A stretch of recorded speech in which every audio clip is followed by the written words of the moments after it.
Go ahead and take your seat and we'll get started. All right, good evening.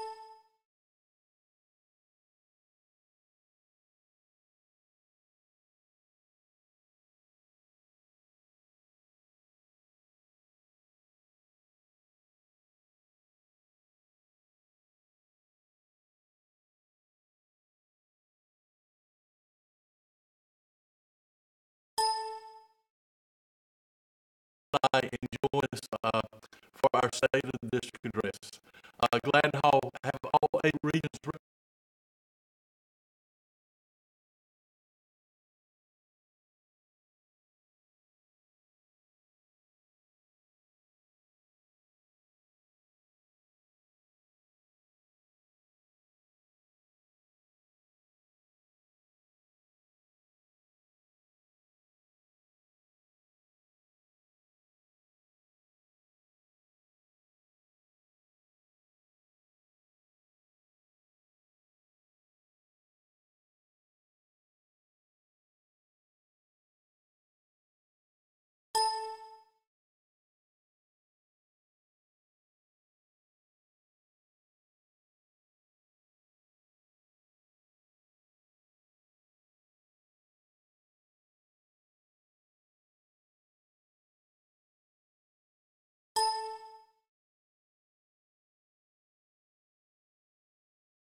listen and garner feedback from you. Since you've taken the time out of your schedule, we want to hear your opinion and put it into action. Spending time with your principals to learn more about the progress in your prospective schools. So first we look at our vision, mission, and values. We got new board members tonight. I alluded to Ms. Sessoms down at South Johnston. I think we got Ms. Zakowski up at Clayton, and Mr. Sutton, even though he's not new because he filled out a term, he is newly elected at North Johnston High School. So you partner those with our other board members. Ms. Grant couldn't be here tonight because she had a work-related opportunity. Dr. Smith is over at West Johnston. Mr. Wooten, as we mentioned earlier, at Princeton. And Ronald Johnson over at Smithfield-Selma. So what we want to do in the coming months is work with our Board of Education and assess our vision, mission, and values, because as a new board comes into play, we want to make sure that we're doing what our employees, our students, our parents feel like we should be doing on a daily basis in the Johnston County Public Schools. Now, what we have said, the previous board, we place a value on relationships, relevance in learning, and innovative practices. We've said this in the past couple of weeks a lot. The definition of insanity is when you keep doing the same things over and over and over again, but you expect different results. And so we want to make sure that as we go through this strategic planning process in the coming months, that we take a close look at our vision, mission, and values to make sure it's something that we can all take ownership of moving through the next 4, 5, 6, 7 years. What we have to do, we can't do things in a reactive mode. We have to put a stake in the ground 5 years out into the future and work towards that stake in the ground on an annual basis. Joco 2020, 3 distinct phases. This started back in 2015, came to fruition in 2016, but as you look at the three phases of Joco 2020, phase one, we dealt with our central services team as well as our principals. Phase two, working with our teachers, and phase three, working with our students and parents. Going back to 2016, we've been very intentional with this. And in fact, a lot of folks have the misnomer that Joco 2020 is not three phases, but 3 years, like year one, year two, and year three. And that's not necessarily the case, because as we embrace new teachers, new students, new principals, often what we have to do is go back and start at the beginning of the phases to make sure that everybody fully understands what the goal of Joco 2020 truly is. And so, hopefully the majority of folks are in the midst of the third phase, and that we would like to complete it later this year or into next year. But the thing about Joco 2020, it's perpetually in motion. If we hire a new principal from outside the district, they may not have been indoctrinated into the tenets of Joco 2020. And so we have to go back and focus on those things that are specific to building relationships, relevance in teaching, and then doing it innovatively.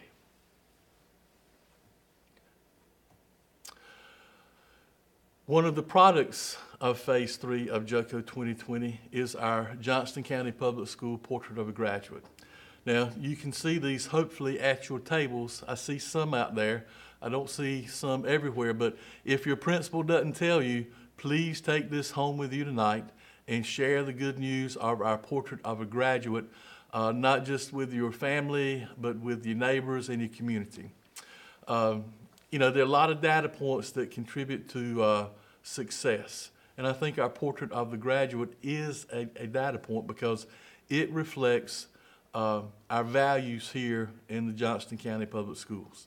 When we talk to teachers and talk to parents and talk to students, when we talk to folks in the business community, these attributes or things or qualities or characteristics that we feel each student should leave our public school system with upon their graduation date.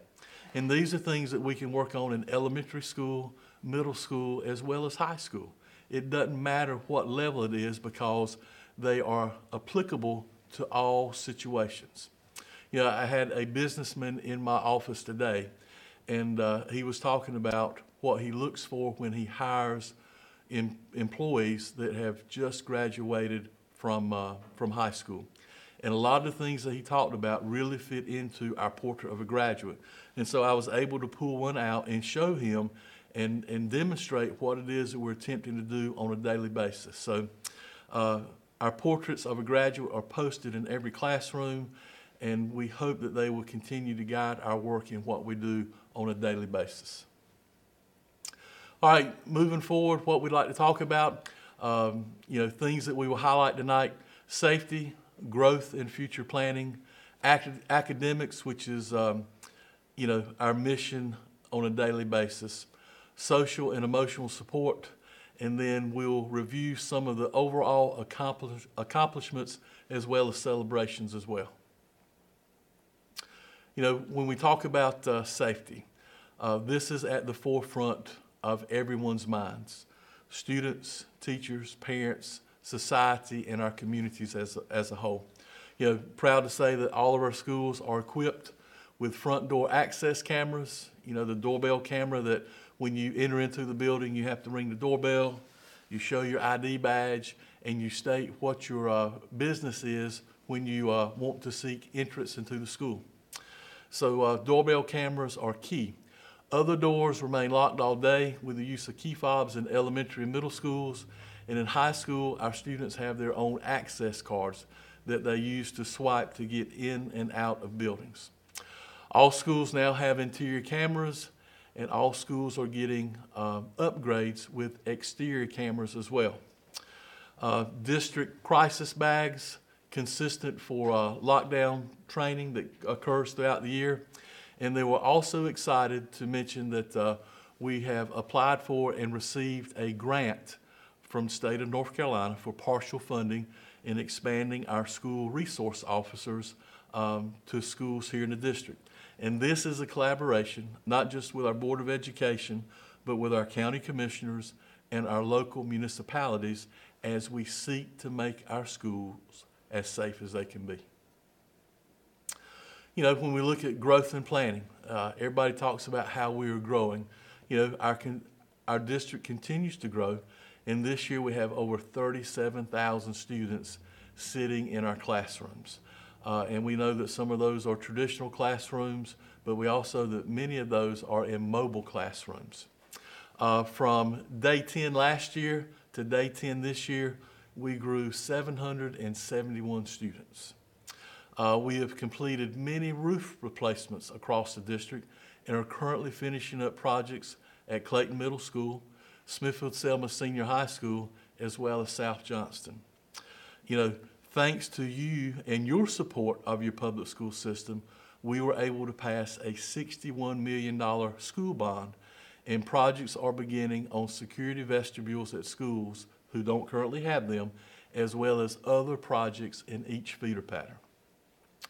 All of the projects from the bond will be completed within a 4-year window of time. So just want to put that out there.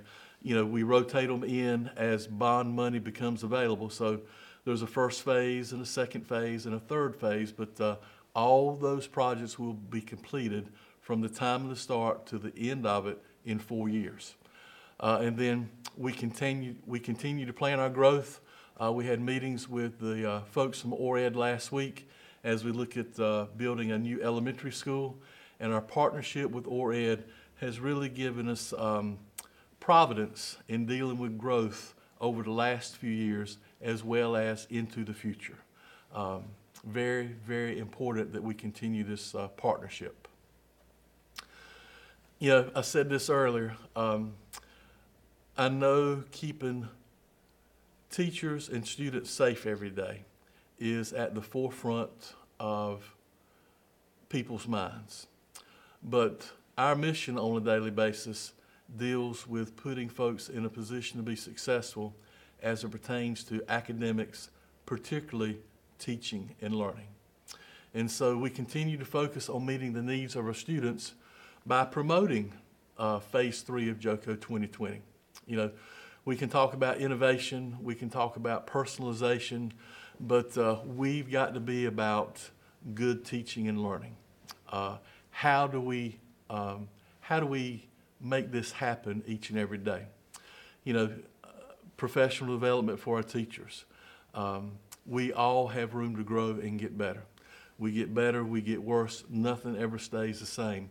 And through quality professional development, we can improve teaching in our classroom.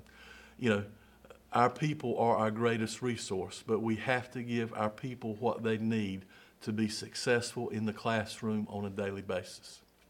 You know, focusing on teaching the standards in the curriculum. You know, when I was a teacher here in the Johnston County Public Schools, I was given a standard course of study that was in a 3-ring binder, and I was given a textbook. And my principal told me, Renfro, if you teach the standards, everything else will take care of itself. And so I'm real good at following orders. And so when Mr. B said teach the standards, I taught the standards. And he would tell you, if he was present tonight, that we had some of the best test scores in the county because we followed that very simple recipe for success. We had relationships with our students. We taught the standards, the relevant piece, and then we did it in creative and innovative ways. I'll never forget, I was standing on a stepladder one day in the middle of the classroom, and the students had broke out in a circle around me, and he popped his head in the door and said, "What in the Sam Hill is going on in here?" And I said, "We're being innovative, Mr. B. We're innovative. We're keeping everybody engaged. They're not compliant, but they are authentically engaged, and learning is taking place." And he just sort of shook his head and he walked on down the hallway. So giving our teachers the resources they need is crucial in our success. You know, we have teaching and learning coaches in each school to aid and assist our teachers and students. Important that we meet the needs of our students in working through a tiered system of support for all students, Each student And in the state of North Carolina, we call that our multi-tiered system of support, or MTSS. And then, another, I think it's an important thing to mention tonight because it just recently happened. We're delighted to partner with Johnston Community College, North Carolina State University, to have the first pathway to assist students to enter the teaching field, Joco Teach. John Ross and I were at our local grocery store Saturday afternoon and had two parents come up to me and approach me and say, "Thank you for Joco Teach. Our son will be applying to go to Smithfield-Selma and participate in this program because he wants to be a teacher." And so this is us working as problem solvers so that we can grow our own teachers and they can return and work here in the Johnston County Public Schools. So if you want to be a teacher, we got a quality program that you can be a part of, and it will make it happen sooner than later. Social and emotional supports. In addition to the safety measures, we want to assist our students on a daily basis, our students and their families, by building social and emotional supports into what we do each and every day. The work that Amanda Allen is doing in this arena is needed. Depending on where you live in the United States, data shows that between 21% and 25% of the students who enter kindergarten have some type of handicapping condition or some type of chemical dependency. So when you think about that, almost 1 out of every 4 students has some type of exceptionality. Now, I never taught kindergarten, but now teaching kindergarten is a challenging job. And if you've got 16 students in a kindergarten class and 4 of those students have some type of condition, it makes it really challenging for that teacher to do what they need to do on a daily basis, to teach people how to read and write, to add and subtract. And so we got to make sure that we have these social and emotional supports in place for our students and families, but also for our teachers. We applied for and received a grant for additional mental health and healthcare positions. We hope this grant is perpetual and renews itself over the next few years, but again, trying to put our students in a position to be successful. In the process of developing partnerships for professional development, for social and emotional, as well as behavior supports, so that our teachers have more resources in their tool belts to help these students be successful. Skills necessary to accomplish this are understanding yourself, understanding how you interact with others, and then how you maintain healthy relationships at school and in the community. So self-awareness, social awareness, and then students having the opportunity to build appropriate relationships with their peers and other adults at school that feeds over into the community. And again, I know I've mentioned our portrait of a graduate several times this evening, but that portrait of a graduate encompasses the social and emotional supports as well. Johnston County Public Schools, 2018 and 19. I was at the Martin Luther King Jr. program over at a church here in Smithfield. And when Dr. Carolyn Ennis introduced me, she said, Dr. Renfro is an innovative person. And I appreciate that, Ms. Ennis. It's good to be innovative, but we can never sacrifice the things that put us in a position to be successful just for the sake of innovation. All great football teams do 2 things well. They block well and they tackle well. They can be as innovative as they want to be, but you got to take care of the little things for the big things to take care of themselves. Now, we're not a football team in the Johnston County Public Schools, but to me, blocking and tackling equates to teaching and learning.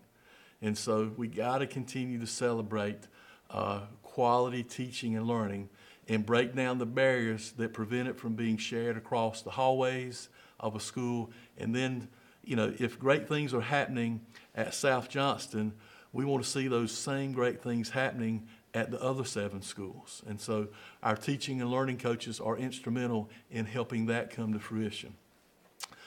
We have 5 choice hubs this year.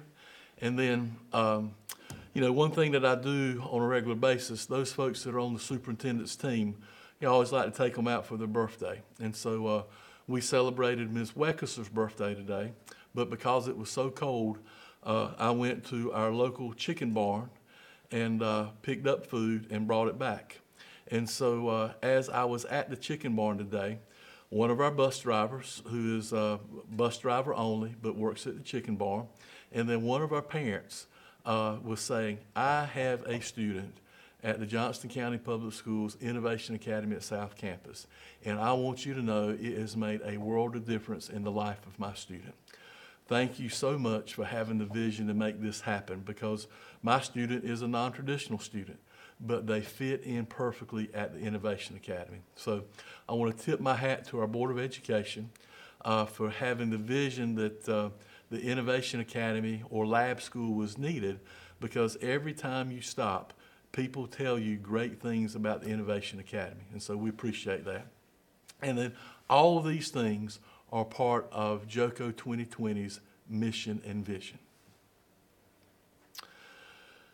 At this time, it's my opportunity and pleasure to ask Dr. Jamie Lanier to come forward, and he is going to assist us as we garner stakeholder input from that great-looking group of people that we have assembled in all 8 schools. So, Dr. Lanier, come on up and do your thing. Thank you, sir. Thank you.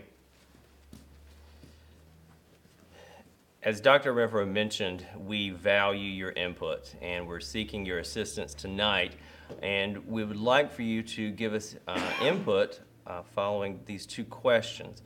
One thing we'd love for you to do is just highlight from your point of view the positive things that we have accomplished in Johnston County Public Schools and the things that you would like for us to celebrate.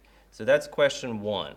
The next area we'd like from your input is just what can we improve, or what do you need further clarifications about? So we're going to show you a slide, and you actually have 2 ways that you can access this survey. If you've got a device with you, such as your phone, that's got a QR code scanner, there's a QR code that's on your screen. You can scan that, and that will take you directly to the survey. Or if you've got a device that can access the internet, such as a laptop or your phone, you can type in bit.ly/JCPS-JAN22, and that will get you also to the same 2 questions. The first question, again, we'd love for you to highlight some of the positives or celebrations. The second question, things that you think we could improve or things that you need clarification about. We'll give you a moment to complete those.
As you are finishing up, if you will glance at the screen at the front, you'll notice some of the results that are coming in from the different schools.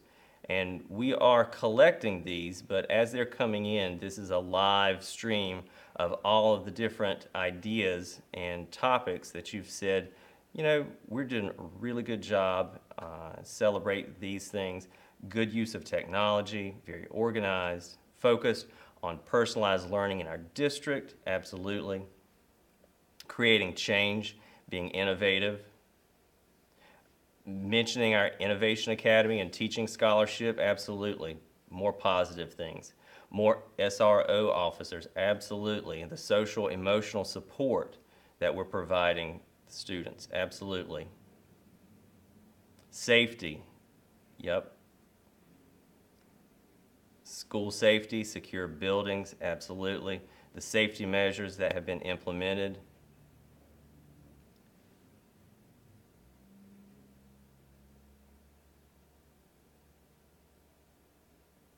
Sharing our future goals tonight and where we're headed as a county, absolutely. Please feel free to keep submitting those because those, again, are being collected. We're going to go to the next question. So, what are some things we can improve, or what do you need more clarification about? The grading system, absolutely. We're going to take that into account. Continued support for parents, absolutely. That's a top priority as well.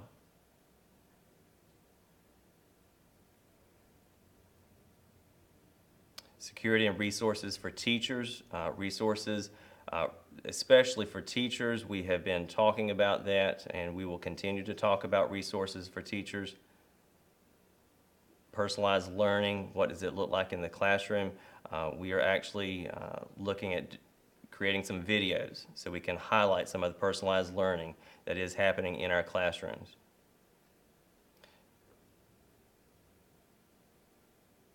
Standards-based grading translating to high school, we are also talking about that as well. Mental health, social workers for each school.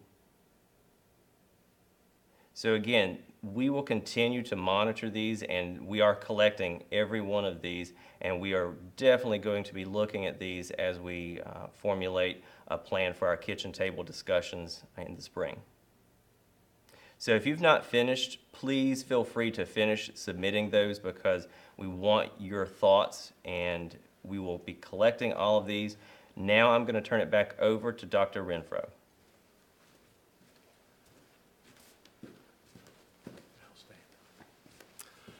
Thank you, Dr. Lanier. Outstanding as always. You know, as I was looking at the second question, I couldn't help but notice the standards-based teaching and learning, standards-based grading kept popping up. Just want to remind you all, and I would not be doing a good job as your superintendent.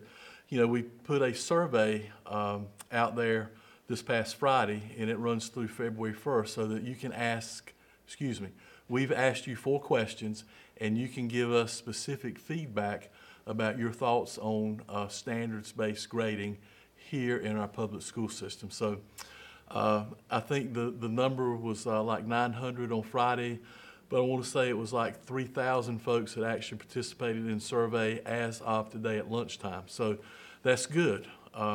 We have demonstrated during our tenure as your superintendent that we want to hear what you have to say, and we want it to help mold and shape what it is that we do on a daily basis in providing a quality education to each of our students. So if you have not had the opportunity to log in, go online, and complete the survey, please take the time to do so. But again, that link is live through February the 1st at 5 o'clock. So please, please, please, we need your support. I want to thank you all for your participation tonight. Again, this lays a solid foundation for what we seek to do with our kitchen table conversations coming up in March. And we hope that those kitchen table conversations will drive our strategic planning as we look at the next 5 years in Johnston County. You know, where is it we want to go, and what is it that we want to do in serving over 37,000 students.